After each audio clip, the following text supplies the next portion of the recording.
I want to quickly read a tweet, and then we are going to get to the great Ray Longo. This one from MMA Fighting's Sean Al-Shadi.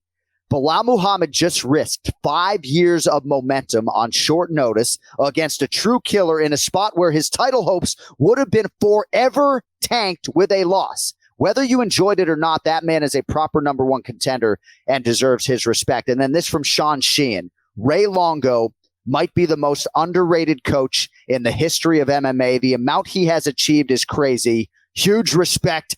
Let's get to the Ray Longo Minute. It's now time for the Ray Longo Minute. Punch a hole in his fucking chest. That's what I want. The Ray Longo Minute. Starring Ray Longo. The John Anik and Kenny Florian podcast. Oh, my God. Come on, fucking do this. Holy shit. Come on. So, I think we need your jacket size for the UFC Hall of Fame, Ray. Yeah, really. I was coming home. I got lost. I was looking for directions to the Hall of Fame. What the hell was going on? Are you kidding? I want to be in that Hall of Fame. This is as close as I've come to crying on the Anik and Florian podcast. I'm a little bit underslept, but I'm getting emotional right now because I'm just really happy for you, for Aljo, for Matt the Steamroller Frevola. I saw Sal the Bulldozer Frevola when I was leaving the hotel today, and I said, "Hey man, what's the difference?" And he said, "It's all fucking Longo." That's what he said. Yeah. Let me tell you something. First, I don't know if this will make you cry. Everybody loves you.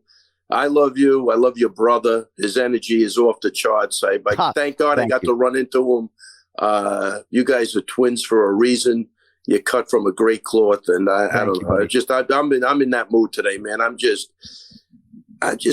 know, man. I just love people. I just love the whole process and seeing people. I saw some doctors from Jersey I haven't seen. Shout out to Robin Gurman and Oxler, Dr. Oxler. The friendships you build up and the acquaintances you build up are just phenomenal. I don't know. It was just good. I haven't been to Jersey in a while in that environment, and it was great seeing a couple of people. But the Bulldozer loves you, boy. Oh, man. Sal the Bulldozer Frevola. Just an incredible win for Matt. But let's start with Aljo if we could. And Kenny rewatched the fight this morning and felt like there was an argument to be made that Sterling won 4 rounds of a possible 5. We felt like he certainly did enough to win this fight. And that seems to be the majority opinion. Sometimes I'll admit to being surprised, Ray, when I get off the air. And, I got a text from former Cy Young winner, Padres pitcher Blake Snell. And he's like, "You really thought Aljo won?" And then I'm sort of surprised to hear from a lot of people who felt like Cejudo won that fight. So what were your thoughts on the fight, Aljo's performance, and everything that went with it? Oh, look, first off, I hope I'm not slipping. I was very confident he won that fight. Like we weren't there wasn't a concern in the corner that he lost that fight. So when I heard split decision, I'm like, first off, his super close fight. Look, I'll get back to Henry in a minute, but I guess it was close. I guess it was a close fight, but you had to give those rounds to Aljo. What the fuck did Cejudo beat up Aljo? Like, what did he do to win? Or they think he did to win? Like, steal around with a takedown with 20 seconds to go and do nothing? I haven't watched the fight back, but I can tell you, going through the fight, 3-2 at the very worst case scenario. I had it 4-1, to be honest with you. I thought he controlled that whole fight. Aljo, if anything, maybe Aljo, the way his style is optically, maybe screwed something up. That's what it is. Yeah, I really think that's what it is, Kenny. Because at one point I said, Aljo, fuck the takedowns, man. You're beating the shit out of this guy standing up. That looked bad when he was on all fours. That's all I could think about. Not that there was any damage, but optically, that didn't look good. But he was never in danger. I think he was probably taking a breather down there. But I said, look, you did enough takedowns. You want to start faking them to open up to stand up? That's perfect. But you're winning. I thought Henry, the layoff looked like it killed him. I thought he looked slow. He couldn't break that distance. He was getting desperate with big shots, missing big. And again, it's not even a knock to him. I thought he was going to be way quicker, way, way, way quicker. Yeah, Ray, I think the awkwardness of Aljo, of how he gets out. Because without a he'll doubt. throw himself out of position, but then he'll like dip out and it'll look dramatic, but he's not getting hit with any of those shots. That's the thing. When I'm actually looking at it, he's not getting hit with any of those shots. But what you said in the corner, Ray, and I'm not here to just, because you're here on the show every week, but everything that I was thinking during the fight, I think you said during the corner. Like it was perfect. Get up, stay off of all fours. If you're going to get a shot, like you and Matt were just on point throughout that fight. You could see that you guys clearly did your homework and made the right adjustments. But I thought after 3 rounds, I thought round 2 was close, but I thought you guys were up 3 rounds. And heading into the 4th and 5th, I go, Henry needs a finish to win this fight. And it sounded like his corner knew that as well. Yes. Without a doubt. Yeah. Without a doubt. I agree 100%. And, look, at one of the, I saw, after the first round, I told Aljo, this guy wants to control he wants a slow pace, Aljo. You can't let him do that. I'll tell you, I'm going to say a day before the fight, 2 days before the fight, I saw something with Henry. I think I understand because I look at mental stuff. I don't really physically. It is what it is. The mental stuff is hard to put your hand on. But I got to tell you, I saw that interaction with Henry and Khabib, where he's showing him the kick, and Khabib's like looking at him like, so what? And then Henry, he doesn't even address it. He goes on to something else, and Khabib's treating that guy like he was Joshua Fabia. And I go, Aljo, this guy's used to getting whatever the fuck he wants. He's surrounded by yes men. This ain't happening. It ain't happening. You're not letting this guy dictate one fucking thing in this fight. And I really think that's what you saw. I don't know, but I saw that video and I go, I think now I got him.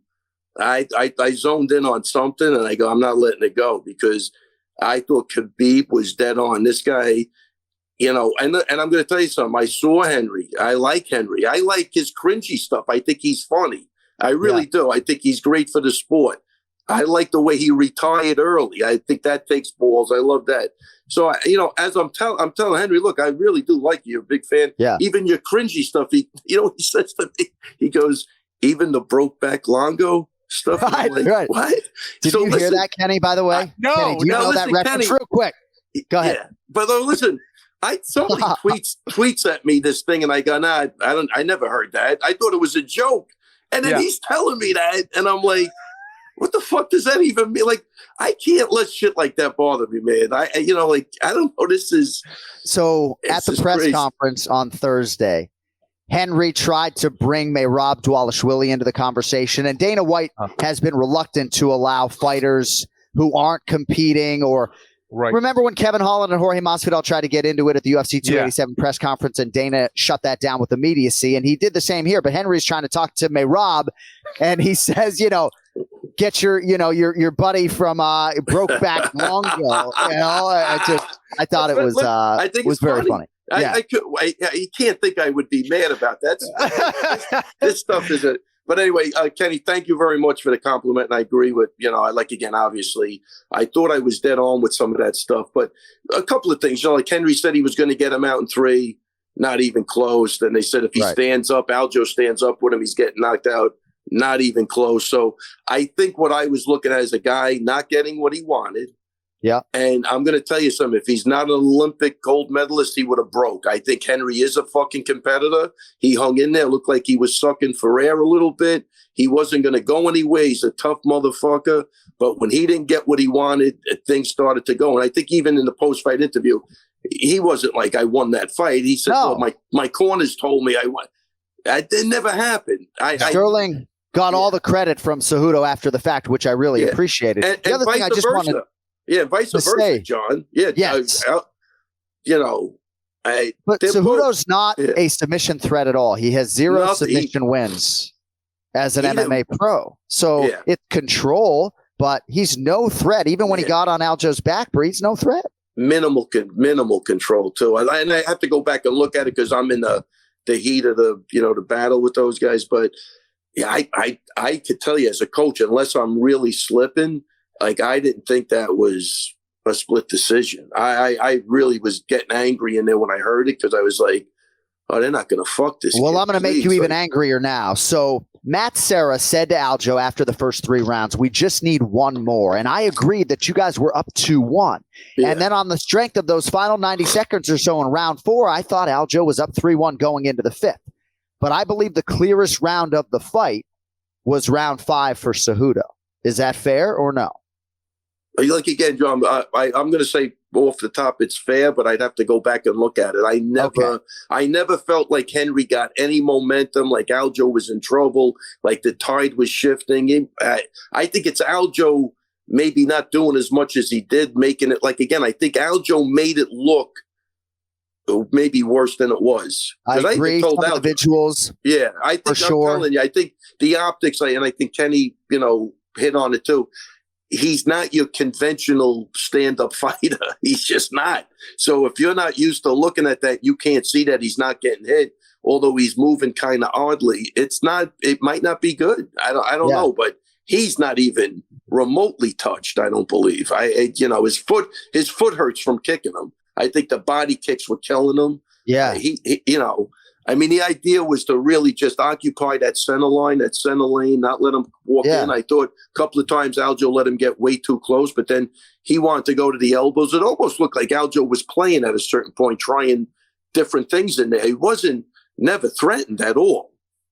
Ray, in regards to that, it seems like Aljo really is coming out of that shell because, for years you'd be on the podcast. You talked about, I want to see the Aljo that we see in training. That's the guy we want to see. And I feel like we're finally seeing that. Am I right? I mean, because so many of the things that he does, it seems like it's in the moment. Like he's very creative. Again, he really is that funk master. He's very awkward, but that's what makes him special is that he's embracing that and he's bringing that out. We're seeing the confidence as he walks out to the cage, and I knew it was going to be a good night for him. Just the way the energy that he brings, he doesn't bring that same nervous energy. It seems like he's genuinely enjoying competing. Yeah. Yes. And I think maybe coming back from that Petrie Yan fight was the big shift, but now we're actually seeing Aljo be Aljo in the cage. Is that accurate?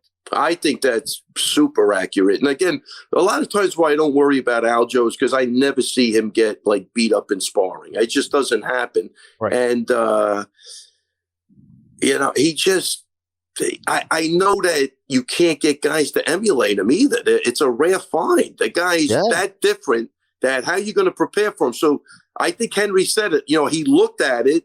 He thought it was going to be easy. And then it's not easy. And that's the way I saw it in my head. He has no clue. I don't know what he's doing half the time. But, right. You know what I mean? But all of those things he does try in sparring, but then he doesn't. Look, he's the first guy to tell you. He's a wrestler. He said in the press conference, you want to see bangers, man, Frevola, Nas, there's guys in the gym, they're pay-per-view events when they spar with each other. He's not, he's telling you that. He's telling you. And that's my biggest thing is if he wanted to be, he could be a fucking phenomenal striker. That's kind of and I don't want to push it. We're too far ahead. So I think, like you said, you were starting to see him. Look at, he was popping him with the jab. He wasn't getting counted back. I'll go out, Joe. You jab, but what is he looking for? What is he? Just tell me. Just so he's got a very high fight IQ. I think he was a step ahead Henry in that whole fight. I think his movement offset him, the kicks offset him, then he would do something crazy, then he'd get popped with a jab. I think Henry got taken out of his rhythm, and that was the difference in the fight to me. Well, if Cejudo did not respect Aljo in totality going in, he certainly does going out. He has huge respect for Aljamain's wrestling, and he said that more than once after the fight. Am I allowed to ask you if you make more money with a Sterling win as opposed to a loss, or am I not allowed to ask that question? No, you could ask. Honestly, I wouldn't even know. Of course not. But I will say this: Aljo, he takes care. He's a fucking great guy. Yeah, he's just a really good dude, and he doesn't even have to be honest. So this is cause for concern for me. So just because we have a close fight does not mean that you can't also have a clear winner, right? Those things are not mutually exclusive. We talked about that before. Yes. Kenny and I believe this was a close fight, but we believe unequivocally. Yes. That there was a clear winner, and it was Aljamain Sterling. Yeah, but this should be cause for concern for you. Yeah. 98% of the scorecards that I have seen had Henry Cejudo in round 5. Derek Cleary gave round 5 to your guy, Aljamain Sterling. And this is why some of those visuals, as you guys spin it forward, should be something that you focus on. Because if Derek Cleary had scored the 5th round for Henry Cejudo, like 99% of the masses, we'd be talking about Aljamain Sterling on the wrong side of a split decision. Man, holy crap. Yeah, scary. It is. It's but scary. That's neither here nor there. He wasn't seeing things clearly. I do want to ask you. I have to go back and look at the fight, though, really. Yeah. I was caught up in the moment. I could just tell you what I was feeling, that he clearly won the fight. I thought the rounds were close. I just couldn't even tell you what Henry did in any round that really made him the winner. I really can't.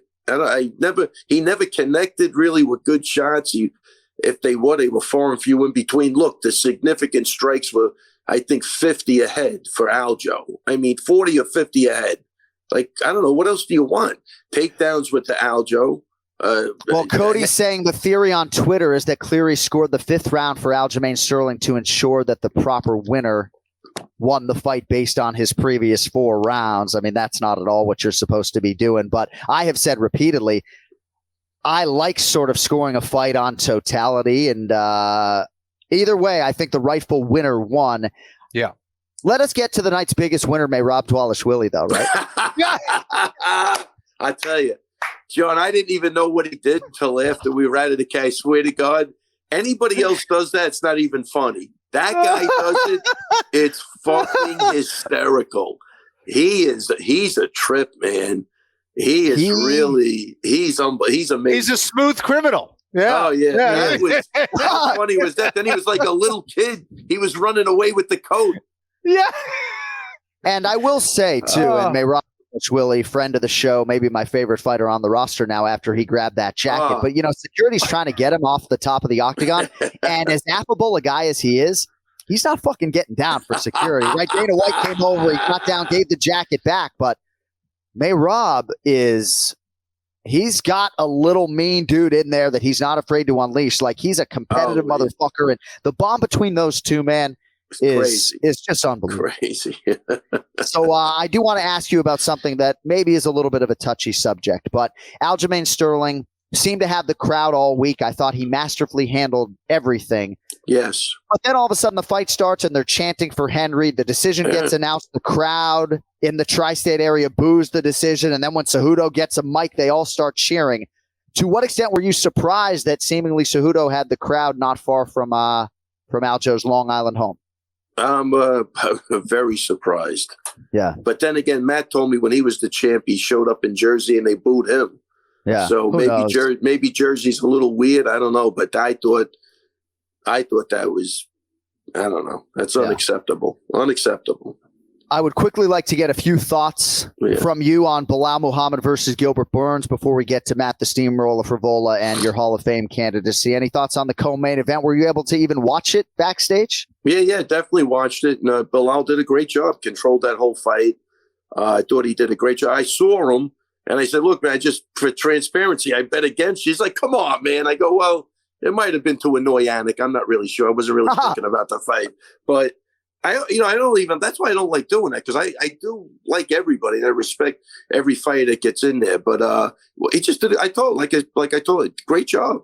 I mean, controlled every aspect. Gilbert looked like he was lost in there. I mean, I don't know what to say. I mean, I think Kenny, I was listening. I think this, the stance switches, that's what they're supposed to do. Yeah. But that's why sometimes I say, just to fuck with a guy, he switches, you switch with him. Then he's in the same position you're in. It evens it out. Exactly. But if you stand there like a deer in headlights, then you're following. So a lot of times he switch, I switch, you switch, I switch.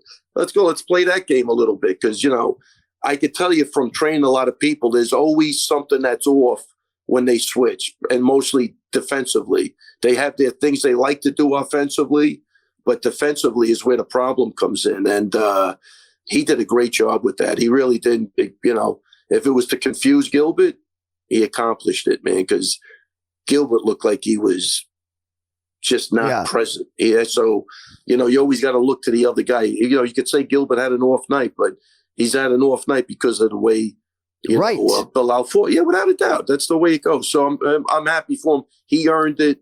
Whoever that Sean Ashanti, whatever, I can't pronounce his name. Sean Al-Shadi. Sean Al-Shadi. He hit it dead on the head with that, man. That guy put it on the line. That's what you got to do. When you're a guy like Gilbert, they're not really pulling for you. That's the way you fucking do it. That's what you do. You go in there against all odds and you succeed. Makes you stronger. He earned the right now for that shot. Let's fucking do it. Yeah, he had no choice but to take the fight. And just an incredible result for Belal Muhammad. And it's interesting to hear some of the noise from fans / maybe haters who say, that was a shell of Gilbert Burns and Belal Muhammad couldn't have even put him away, right? Belal deserves some credit for causing the injury. And Kenny, correct me if I'm wrong, but the NBA playoffs are going on right now. Jimmy Butler and Joel Embiid are hurt, right? Isn't professional sports in some part about survival of the fittest, right? I mean, injuries are a part of pro sports. One fighter went in injured, fought through it. The other fighter got injured during the fight and wasn't able to optimally fight through it. As such, Belal Muhammad's the winner. Like, am I on to anything there? No, 100%. They're both injured, first of all, so they're on even terms in that regard. Again, you could talk about, how extreme each injury was. We don't know that, but still, look at all the other things. 3 weeks notice. It was Gilbert Burns that was coming off the fight camps, who was ready. He coming off of Ramadan. For Belal. Again, people, of course, they're going to hate no matter what. So, Belal deserves a tremendous amount of credit, and Burns is going to be dangerous no matter what, man. And in terms of some of the venom out there, I try to be very respectful, and everybody deserves an opinion. But hey, the Anik and Florian podcast built a show around Belal Muhammad, and you know what? He's fighting for the goddamn welterweight title. So 100%. Fucking deal with it, right? That's it, 100%. Fucking deal with it. But I want to ask you. Go ahead. No. Go. No, I'm just saying. And you know what, too? We have a video that I want to roll in here of Belal Muhammad after he won the title, celebrating with someone outside the octagon that is pretty near and dear to my heart. So we're going to get you that video as we These guys, man. So there's my twin brother whose hair goes actually past his ass at this point in time, celebrating with his Remember the Show co-host Belal Muhammad. Those guys have been doing a podcast for 2 years together and building alongside their director, Cody Merrill, methodically to this point in time. And the celebration's on. You got to respect it. Listen, I don't want Belal to get mad, but me and your brother were hugging way longer than that. Almost to the point of awkwardness. So, Kenny, I want to lead you on this. And Ray, do you have like 10 more minutes or so? I got a half hour, okay. Whatever you want. Right. Maybe we can push Petrie back a few minutes. So, Colby Covington and Henry Cejudo actively seek hatred and haters. They are looking for haters. They are looking to add to their legion of haters. Do you not agree with that? I think Covington for sure. I think the other guy's just a goofy, nice guy. I don't know. He's crazy. I don't think Henry, he gives you a reason to want to dislike. The other guy, he's hatred. He's pushing the limits with everything. I don't think Henry's just cringy, goofy, whatever, like kicking out pillows. I mean, you hate a guy for that? I don't know. I guess hate's the wrong word, but he wants people to have an opinion, and there are a lot of people who just really don't enjoy what comes out of Henry Cejudo's mouth. But then you have guys like Belal Muhammad and Aljamain Sterling that receive a lot of venom. And largely, I think they've gone about things the right way. I just think for your guy, Sterling, the nature of his first win over Petr Yan and then the nature of that Dillashaw fight, there have just been some crazy, crazy circumstances that just hurt him in the court of public opinion. But that did sadden me a little bit to hear some of those boos Saturday night, if I'm being honest. Listen, it could hurt him in the court of public opinion, but I tell you, I know Aljo, all he gives a shit about is his small circle, and he's got a very tight circle. He said at the press conference he was able to buy his mom a car, a house. He loves his friends. He was happy that the original team, Matt, was back in the corner. I mean, these are the guys he started with. He wants everybody to share in his success. He couldn't give a fuck what those people think. As weird as that, maybe it sounds weird, he doesn't give a shit. He knows who his friends are. They got his back. Yeah. He knows who his family is. He's got everything going for him. In public opinion, I don't think even enters into the realm of that guy's brain. Yeah, no. And a lot of people are going to be hating our celebratory show today, and that is absolutely fine with me. So Matt the Steamroller Frevola. And by the way, I just have to say about your team, man, you guys are a total inspiration, right? Yeah. I mean, City Kickboxing is as tight-knit a team as there is in the game, and you guys are right there, if not even tighter, right? Just seeing you and Al and Sarah and Frevola and Weidman coming in to support. Unbelievable. It's just an incredible, incredible bond. And Aljo on Instagram said, get used to the squad because we ain't going anywhere. That's the truth, man. Just a special weekend. And obviously, Matt the Steamroller Frevola got it started for you. Yeah, and let me just say a couple of things, man. It was great. Look, COVID, really, everybody left. They split. Aljo, Merab, they're in Vegas. They split their time up.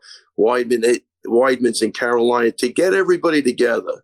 And we had our dinner. I didn't think I was going to get the opportunity again. It's not about me, but I mean, I always wanted a picture with Matt, Weidman, and Aljo with their belts. But I go, it's not going to happen. We don't even live together anymore.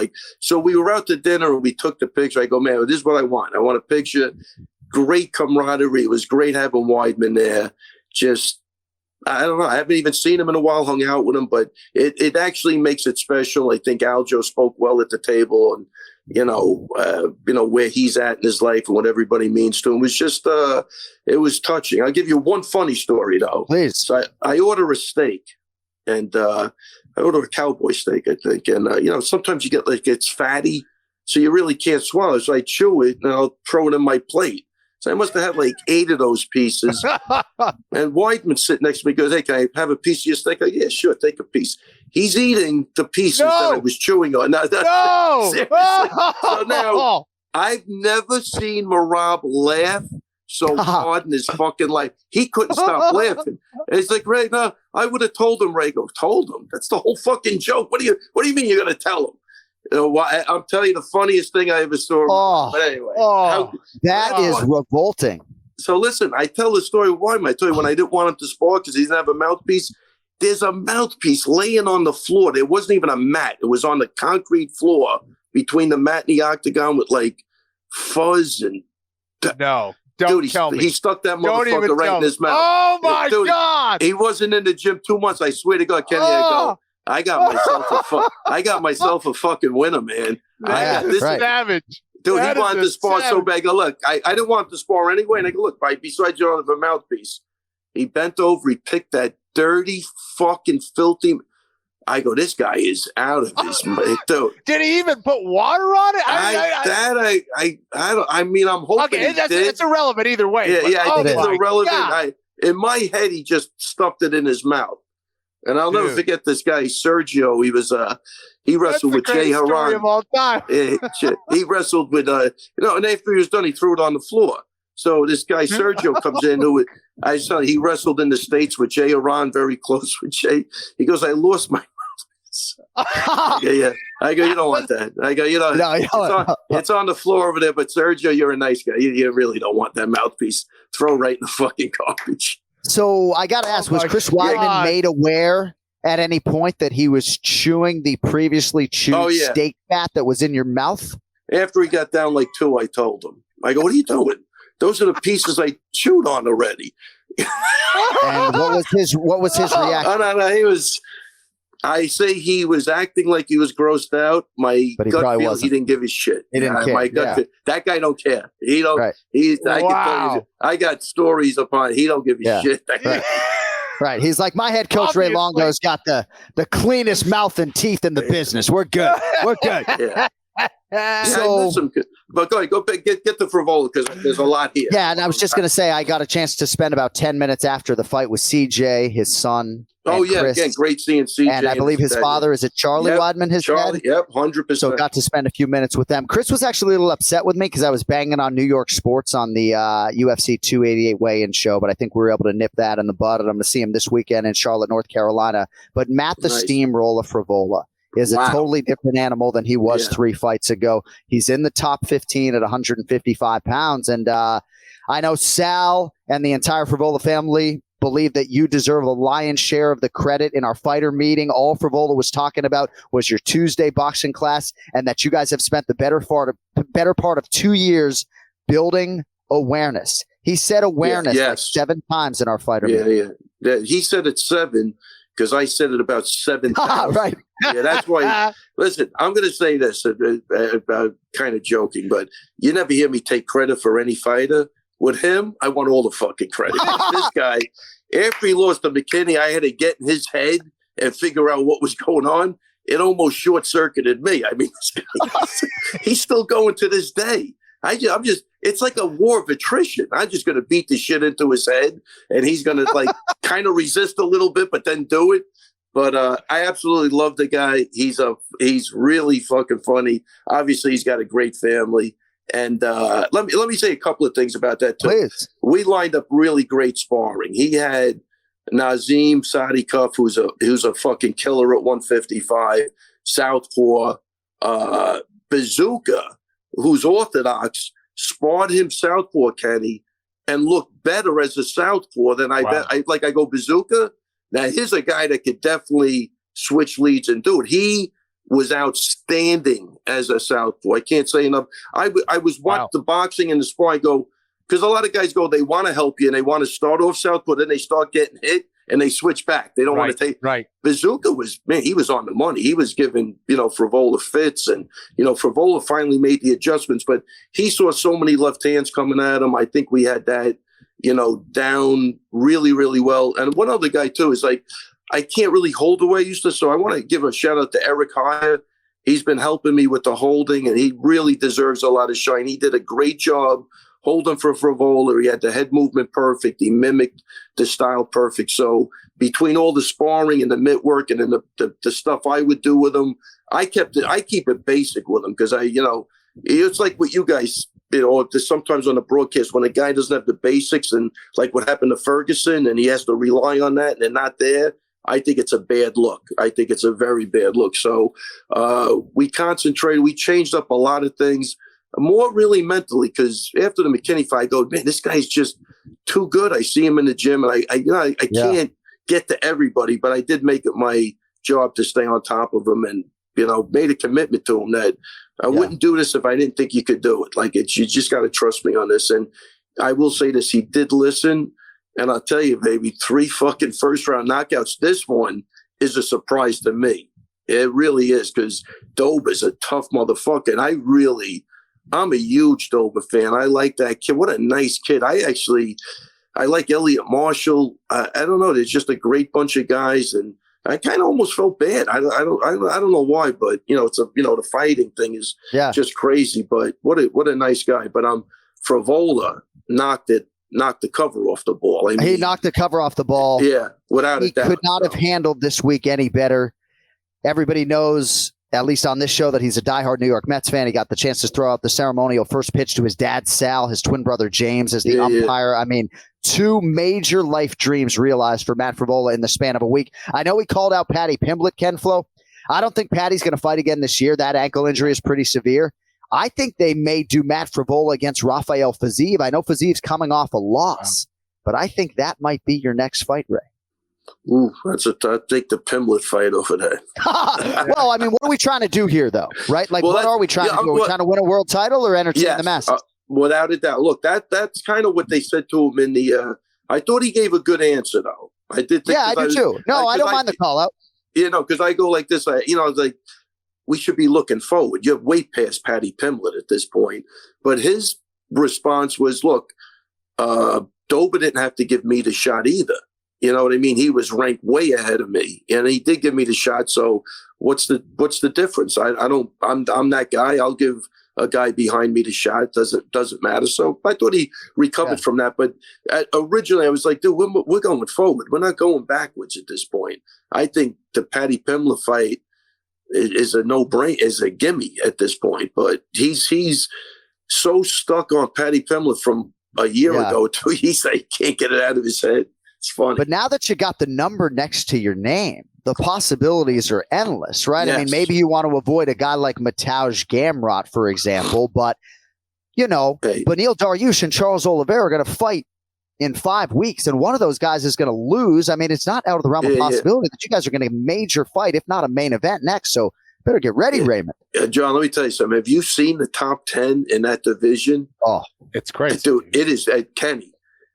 Killers. There ain't a weak link in there. They're just 55, not. 55 is the best division in the I'm UFC. telling you, that says something, but it really is. It always has been. Well, right. People try to get cute with it. You're absolutely right. It's like the bantamweight division is on fire. And for me, it's probably number 2 to lightweight. But the conversation for me will always begin at 155 pounds for sure. Yeah. Good luck just getting into the top 25. I mean, it's crazy. I'm not even joking, man. I looked at the top 10. I go, holy shit, they ain't. Well, do you remember when we had Sal Frevola on the show and we asked Matt, like, where do you think you are? And he was like, he's number 27. You know how hard it is to get from 27 to 14 as he takes Dober's ranking? So congratulations to Matt Frevola. Yeah. One of the nicest guys in the game. Yeah, and hats off to Dober for really taking that fight, too. He 100% didn't have to take it. Man, but holy shit, did Frevola come through, man. I thought he just looks like a different animal, man. And he's got the power. That's what I say. When you have power, you got to be able to get it there, though, right, Kenny? That's the way without getting, because it's either he's the example of to knock a guy out, you got to put yourself in a position to get knocked out. Right. And, sometimes that goes either way, right? But I tell you what, though, Ray, he was landing the bigger shots throughout that whole without fight. Like, doubt. I don't know if I would say dominant, but easy, like winning handily, I would say, that round. I mean, he was... and Dober's a good fighter, very experienced fighter. That's why, I actually picked Dober. I said, Dober's experience, I think it's going to be the difference. But he was landing those shots repeatedly, and Dober just didn't have an answer, man. Yeah. He looked he did exactly what he was doing in sparring, which made me happy. He was definitely doing that. Where Dober threw, I would even punch him in the head with my left hand and say, you get hit, you follow that hand back because he ain't going to get it back to his head. And then Dober started going low with that cross. Like, oh, fuck, he's setting him up for the high. I want to get him back to the corner, but if you look at the knockout, he goes low, and Frevola follows that back because it's harder when you get hit in the face to follow it back. But he followed that back, and he couldn't get that hand back, and that was the knockout right there. Yeah. So it is crazy. I don't know. It was kind of picture perfect. I thought he was getting set up, and that was going to be my first adjustment in the corner. He's looking for the overhand left. That's why he's going low. Please don't, buy into that. But he followed that low. He went low. Frevola came back high, same side, beautiful. All right, I want to go 4 wide right now and welcome another member of the Anik and Florian podcast family into the conversation. Big gun, Brian Petrie. Oh, that's what I'm talking about, Petrie. Hey, Ray. What a weekend, my guy. Jeez, Pete. Oh, man. This will carry me for a while. So I think I met the biggest Brian Petrie fan in the free world on Sunday morning here in New York City. His name's Sal Frevola. Sal, He heard every word you had to say last week, and they really appreciate not just your selection on Matt Frevola plus 180, but all the nice things you had to say, my man. I love Matt Frevola. I loved him in that fight. I did not expect it to go like that. I thought he was pacing the wrestling and mixing everything up, but I mean, he looked phenomenal. I mean, Drew Dober was coming up empty on a lot of those shots, and then that power right on the chin and put him out. Some people complain about the stoppage just because Dober was, Dober's Dober, but I thought the stoppage was fine. Frevola looked amazing. Couldn't be happier. Plus 180 in the pocket. Thank you, Steamroller. Thank you, Ray Longo. I love it. That's awesome, man. Congrats. Dober's had almost 50 pro fights, and I think Matt Frevola may be the first guy to knock him out, if I'm not mistaken. He's been submitted a few times. I could be wrong. You might be right. Yeah. So, Ray, the last thing I have, go ahead. No, I thought he was going to submit him in the fight because he was going to wanted to really establish the wrestling early and then proceed forward. But God, that just, because I knew Dober's got a granite chin and he hits like a mule. So that was crazy. Really, really crazy. All right, before I let you go, and again, we appreciate the extended time here today. And just to let Mark LaMonica from Newsday and everybody else know, when they ask for a longer Ray Longo minute, Ray Longo can be on the whole show every week if he so chooses. We're trying to be respectful of this man's time. But there are a few people that I respect more in the MMA space than Sean Sheehan. And obviously, he puts you over on Twitter. Oh, yeah. And feels like your coaching resume can be put up with anyone in the game. And I just want to say, Your success has transcended decades and eras in mixed martial arts. And if there was a universal mixed martial arts Hall of Fame, there's no doubt as a coach you're going in first ballot. So from the Anik and Florian podcast family that you have given so much of yourself over the last 8 years, congratulations. You're the GOAT. Well, enjoy it.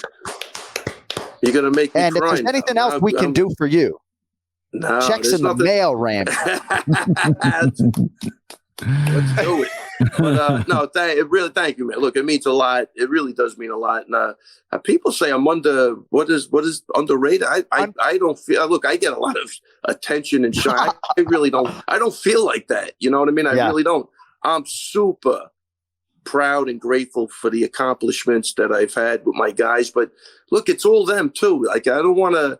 That's why I was goofing with Frevola. Like that guy, I'm taking every credit for. But then that's a joke. I like that. But everybody else, man, look, these guys got their own style. I just try to, be a conduit of information, lead them in the right direction. What I think they could either agree or disagree. But I've been, and I kind of said this at the dinner, man, I've been really blessed to work with just great people and great athletes from the Long Island area that,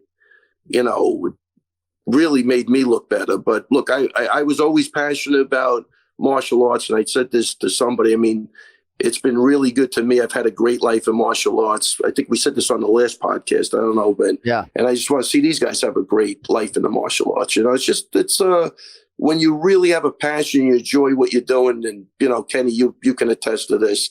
It's what you're not working.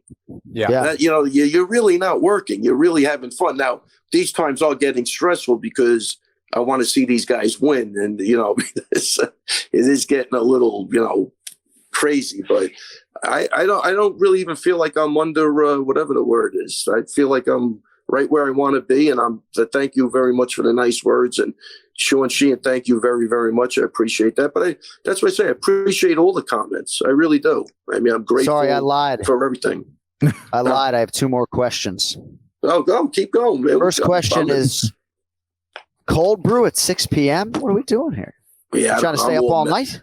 I'm all dude. I got back to the hotel. Yeah. What time did you get back to the hotel? Oh, I don't even want to tell you, man. I slept 90 minutes and then just did 5 hours of voiceover work. I'm on complete fucking fumes right now. I mean, I got back to the hotel at 3. I couldn't get to bed till 5, and then Sarah was, he wanted to leave on at 1. 9 at 2. I got to say, it was great seeing everybody, but like right about 10 minutes before he was dropping me off, I was like, you know what? This is about enough, though. This is good. I'm good. We don't even have to talk for another 2 weeks. Kenny, how'd you deal with him in London? Seriously, how'd you handle it? Barely. Barely. We were doing good, and then I'm like, I got to get the fuck out of here. I can't take it. I'm too old for this shit. All right, quick 2 questions on the way out. Number 1, to what extent do your daughters give a shit after a big weekend like that for their father? At this point, they're super into it, and they're very happy.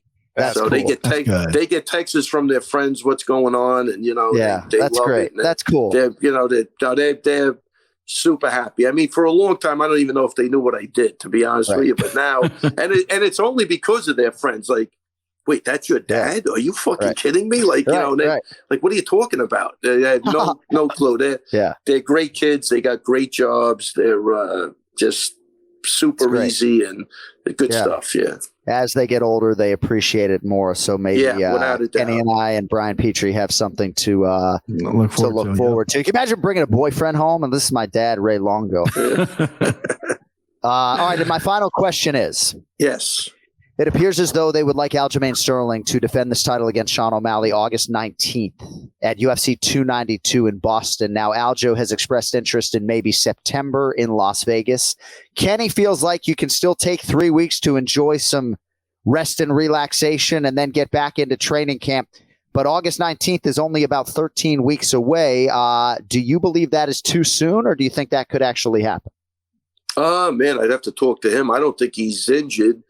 And I'm going to say, look, Aljo's his own guy. He'll make that decision. But I agree with Kenny. If he wanted to do it, but look, I don't know. I don't know. It seems like I'll agree with Kenny. It seems like enough time. Take the end of May off, go crazy, maybe the first week of June or whatever, and then get back on the wagon if that's what you want. He said it in the press conference. He wants to fight off, and he doesn't get paid if he doesn't fight. So I'm going to say, based on that statement, he'll jump. That's a possibility. All right, Ray Longo Minute every week here on the Anik and Florian podcast. Congratulations, man. Thank you. Thank you very much for everything, guys. Great weekend, man. I will see you during the week. Just incredible. Just I'm going to call you later. I want to tell a couple of things off air to you. I'll be in my hotel room all night, brother. Awesome. Buddy. Yell at him, Yell at him. Take it. No. All funny stuff. Take it easy, Good. guys. I hope. See you, Ray. The Ray Longo Minute every week here on the Anik and Florian podcast.